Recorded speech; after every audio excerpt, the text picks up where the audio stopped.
Hey everybody, just putting in my weekly effort here, weekly video update, recording the events of the weekend for posterity. So this weekend I really tried to get my water done up to a certain point, and I got that done. I built a box that I put my valves in that I'll insulate, and then all my water line now that comes into the house is underground. I drilled a hole through the foundation so that it's all underground and it's hopefully not going to freeze. And I worked on the box, and I usually take it easy on the weekend. I mean, I work pretty hard during the week, so I kind of just putter along, and you get quite a bit done if you just stay motivated, stay on task. You don't have to work too crazy, but puttering along and cleaning up and moving stuff around and getting new perspectives, different perspectives. So this was probably my 75th box, roughly. I'm not sure exactly, but I've built quite a few boxes. This box I actually built out of wood that I had made into a closet box that I'd taken apart. So it was the second time around for this wood, and this wood I actually got from a furniture place for free, and it was the crates that they had received their couches or whatever from China. So I built my box, and then I drilled a hole through the foundation and ran my PEX up and through, and the old line was actually a smaller, I think it was 3/8. It was a 3/8 stainless steel flared joint fitting. So I took the flare joints out, and I just went iron pipe to PEX, did a bit of soldering, got her done, and backfilled, and I got a lid on my box. I'm going to have to insulate it a little bit. Not sure how much insulation I'm going to actually have to do, but we'll just keep on puttering along. Next project is I'm going to have to run the line all the way to the house to where the hose bib is that my water line is attached to, and I actually want to actually do it more of a hard pipe into the house, into the wall, I guess. But just keep on, I just keep on puttering along, gardening, I'm just getting practice, really, like just practical projects around the house. You know, this is the type of plumbing that any real homeowner can do. The reason that most homeowners don't get into it is because if you're not a plumber, it's sometimes hard to justify buying the tools, because, you know, I needed the PEX crimper, I needed the B-tank, or you can get away with the MAP gas to solder, but I like the B-tank. And then you've got the pipe wrenches, the crescent wrenches, you've got, you know, a lot of different stuff. You'd be running back and forth to Home Depot quite a few times.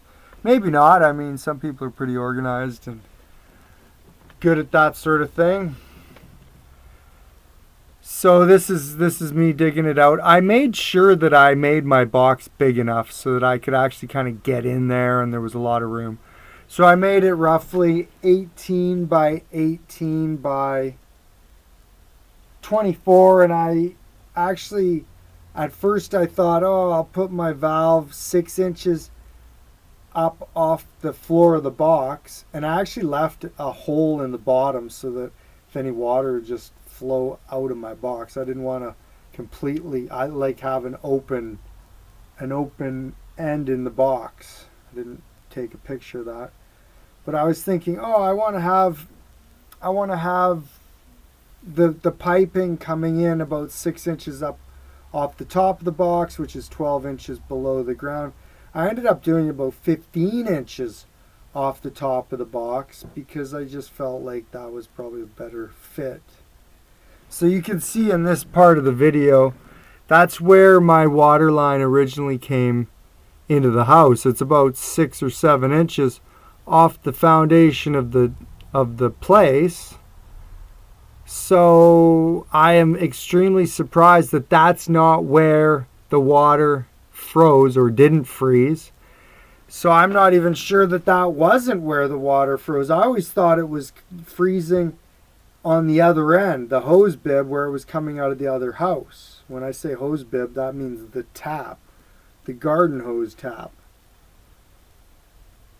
So I'm just kind of crossing my fingers because sometimes the ghetto solution to a problem works, and then you try and make it more permanent and you end up not being as good. But I'm going to try my best here.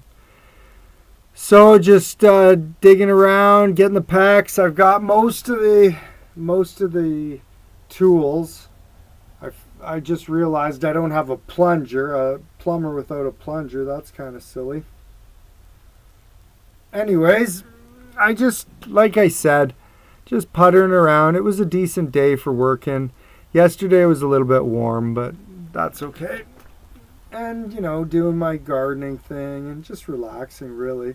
Staying busy, but still relaxing a little bit and doing my thing. And just, here's me in the house on the other side, spinning out that stainless steel 90 into the iron pipe. It's actually black iron, which is not really what you want, but a little bit of rust isn't going to kill you. And then I'm spinning in my brass. It's a brass nipple with a brass 90 on there with a iron pipe to PEX fitting. And then at the very end of this part, you'll see I put the PEX in and then crimp it. I guess I kind of cut that out. And I just kept on working, plugging along. Things take a little bit longer usually than you think they're going to take. But, just getting in the box, just plugging away, getting her done. Thinking about other projects at the same time. This is where I kind of want to have my chicken coop on the end of that building that I'm working on. To my left, straight ahead, there's a door. And that's kind of the barn there to my left with the windows there. And there's 3 barn doors on the other side. And when I say barn doors, they're like in half. I don't know if you call them Dutch doors or whatever, where the top can open so the horse can kind of have his head out or not. And but on the very end, there's a door that comes in and out on either side. So I figure what I'm actually thinking about for the chicken run is modifying fencing, the metal temporary fencing, and then just modifying it so it's not a permanent structure. You can move it around, you can put in your trailer. I'm actually thinking a real trailer would be kind of a cool chicken tractor. But the fencing I think is a good one because something that maintains its value. I'm always looking for something I can buy, but it's going to maintain its value, maybe even as a good investment, just because of the way the economy's going, import taxes, tariffs, steel, manufacturing, things like fences, things like scaffolding. Those types of things, I think, will maintain their value. Some other things, not so much.